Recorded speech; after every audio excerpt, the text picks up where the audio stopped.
आज आप सब जो जानते हैं इस बात को कि किस तरीके से लगातार हम देख रहे हैं कि चुनाव से पहले भी और चुनाव के बाद भी आरक्षण को लेकर के, संविधान को लेकर के बहुत बड़ी बड़ी बातें कांग्रेस पार्टी ने की। लेकिन आज जब विधानसभा के चुनाव हैं तो एक बार फिर हम सब ने जो कांग्रेस पार्टी है उसका असली चेहरा देखा है। कल ही राहुल गांधी जी ने अमेरिका में वो गए हुए हैं, उन्होंने एक बात कही कि अगर हमें मौका मिलेगा तो हम आरक्षण को ख़त्म कर देंगे। आपने स्टेटमेंट देखी होगी। उन्होंने कहा अंग्रेजी में, we will think of scrapping reservation when India is a fair place and today India is not a fair place। पहली बात तो विदेशी धरती पर जाकर के बार बार कांग्रेस के जो बड़े नेता हैं वो देश को तोड़ने वाली बात, देश विरोधी बात, ये कहीं ना कहीं हमें देखने को मिलती है।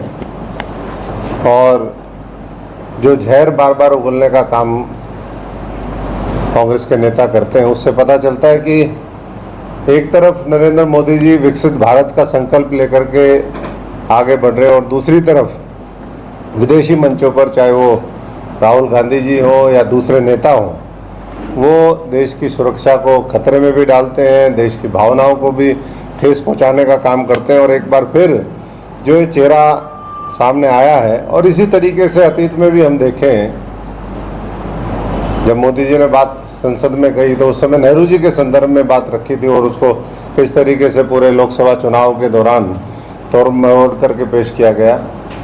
आज अगर कांग्रेस पार्टी आज़ादी के बाद लंबा समय उनको मिला, करीबन 6 दशक तक, 60 साल इस देश के अंदर राज करने का मौका मिला, अगर इतनी संविधान को लागू करने वाली पार्टी होती, इतनी बाबा साहब के सपनों को पूरा करने वाली पार्टी होती, अगर इतनी आरक्षण को लागू करने वाले होते, दलित हितैषी होते, तो मैं समझता हूँ कि ना तो देश के अंदर बैकलॉग होता, ना रिजर्वेशन इन प्रमोशन को इस तरीके से वर्षों तक लटकाया जाता, ना बाबा साहब के जो 5 सिर जिसको अभी एनडीए की सरकार ने, नरेंद्र मोदी जी ने पूरे देश में बनाने का काम किया, वो बहुत पहले बन जाते।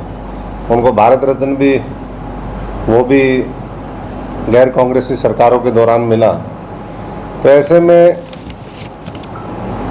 मैं समझता हूँ कि पूरा देश इस बात से आहत है, और ख़ास तौर से दलित वर्ग किस तरह की बातें आरक्षण को ख़त्म करने वाली, दलितों के विरोध में, वो क्यों विदेशी धरती पर इस तरह की चर्चा हुई, ये देश जवाब भी इनका कांग्रेस के नेताओं से मांगेगा।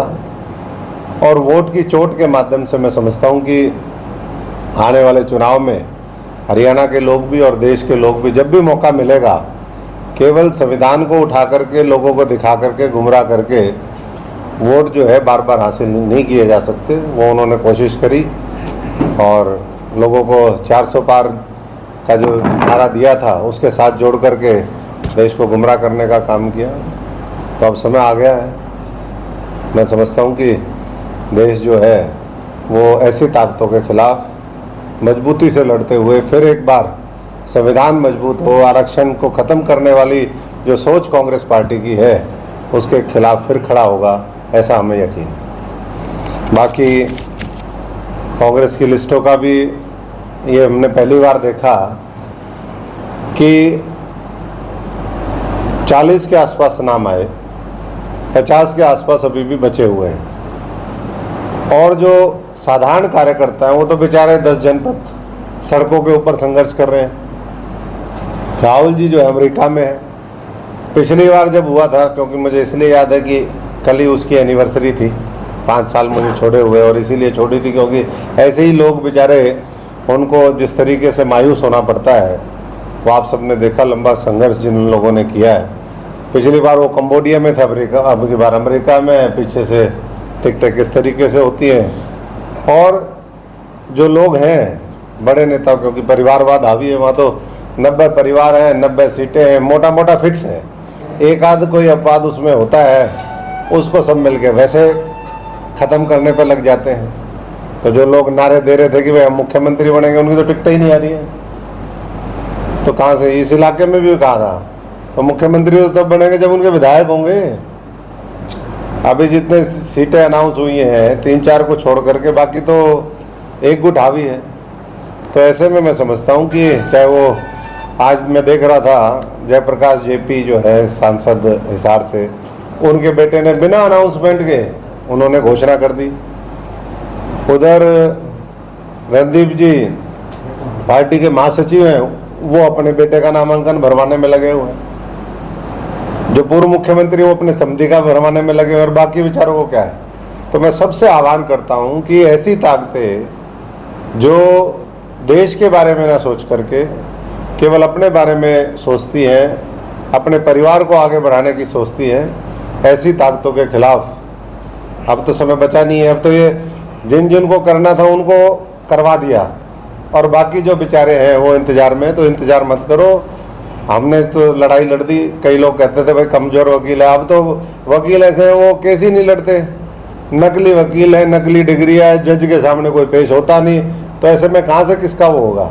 तो सभी साथियों से ऐसे आह्वान है जो दूसरे दलों में बैठे हैं और जिनका शोषण हो रहा है, आओ मिलकर के उस शोषण की व्यवस्था के खिलाफ लड़ें। कल आखिरी दिन है नामांकन का, अगर उनका होता है तो वो बिल्कुल नामांकन भरे, और नहीं तो जो है लारा लपाई जो मीठी गोलियां देने का काम लंबे समय से होता है वो ज़्यादा बर्दाश्त ना करें, और कम से कम देश हित में, हरियाणा के हित में एक बार फिर तीसरी बार नरेंद्र मोदी जी नायब जी के नेतृत्व में, मनोहर लाल जी के नेतृत्व में सरकार बने। ये सब लोग मिलकर के सुनिश्चित करें, यही आज का एजेंडा। कहा ना जब विदेशी ताकतें लगी हुई है, आज भी ये बातें देश में क्यों नहीं होती? आकर के एक बार राहुल जी हो चाहे दूसरे लोग आके बोले भाई हम संविधान खत्म कर रहे हैं, बोले ना यहाँ पर आकर के, विदेशी धरती पे जा कर के। लेकिन आज तो पूरा दौर डिजिटल मीडिया का, तुरंत पता चल गया। हो सकता है पहले भी बोलते रहे हो विदेशों में जा कर के, छवि को वो खराब करने के लिए, जो गरीब मजलूम है, दलित है, उनके अधिकार मारने के लिए पहले भी चर्चाएं होती रही। कल सिखों के बारे में भी बोल दिया, इधर दलितों के बारे में बोल दिया।